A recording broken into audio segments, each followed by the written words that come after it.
je suis arrivé à la peinture dans les années 2000. Et puis je me suis mis à faire toutes sortes à utiliser toutes sortes de matières, l'acrylique, la peinture à l'huile. Et je me suis plus orienté vers l'acrylique parce que c'était moins toxique que la peinture à l'huile avec la térébenthine et compagnie. Et puis c'était beaucoup plus malléable, ça correspondait plus à ce que je voulais faire, à faire des doubles épaisseurs, par exemple, à faire des zigouigouis comme ça pour permettre d'avoir un contact, parce que ça permet aussi aux gens qui sont malvoyants de pouvoir toucher mes œuvres et de pouvoir avoir un ressenti que je peux expliquer après. Et puis la sculpture, parce que c'est très agréable. On travaille le bois, on travaille la matière, aussi bien le métal, le bois, et le plastique, le polycarbonate, etc. Et puis la sculpture aussi, c'est une façon de s'exprimer et de faire des grandes choses importantes, des choses de grande dimension. J'aime bien les grandes dimensions parce que ça prend de la place déjà et puis c'est agréable à travailler. Dans ce cadre, j'ai eu quelqu'un de ma famille qui était extrêmement malade et qui a eu besoin de soins et entre autres d'utilisation de bandages avec des boîtes dans lesquelles il y avait des ciseaux. Et dans ces bandages, pour 4 bandages, il y avait une paire de ciseaux. Mais ça a duré quand même 2 ans cette histoire.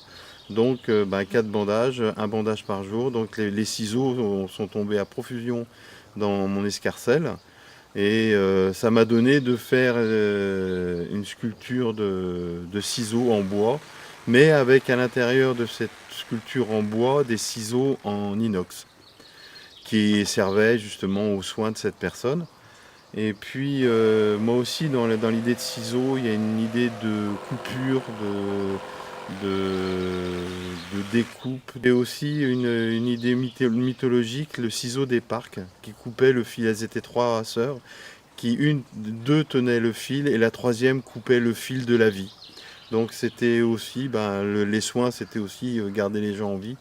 Donc là, on coupait des bandages, mais eux, ils coupaient des fils qui étaient en fin de compte la fin de vie des gens. Et comme on va tous un jour être coupés, les ciseaux seront bien là pour couper tout.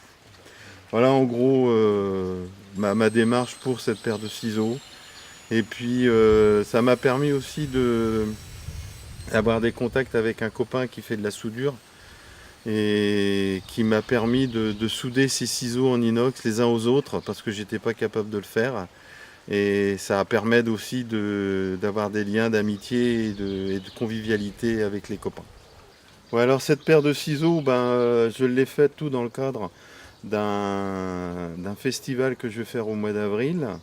Ce festival s'appelle le Bizarre Festival et c'est un festival d'art singulier, donc où on expose des choses qui rentrent pas dans le cadre académique, des écoles des beaux-arts, des expositions à Sotheby et compagnie, et ni à Guggenheim. Donc c'est vraiment des gens qui sont bizarres et j'ai eu l'honneur d'être choisi pour faire cette exposition. Et entre autres, ces ciseaux seront vraiment un lieu parce que c'est exposer des ciseaux en bois comme ça, personne. Donc ça va être fait en Belgique, à Ans-sur-Lesse, au mois d'avril.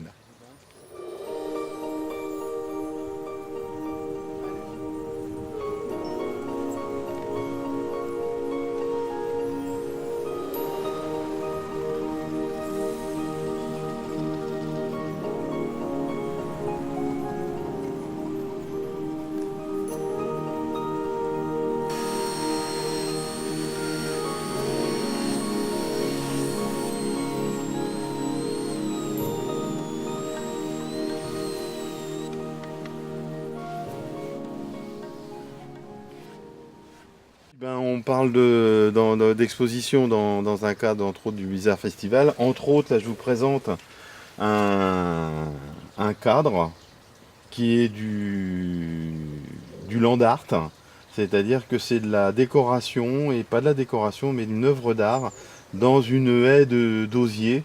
Et ça permet de mettre en valeur, en plus, si vous regardez bien au travers, on voit des fleurs, c'est vraiment une autre dimension de l'art qui permet de voir autre chose.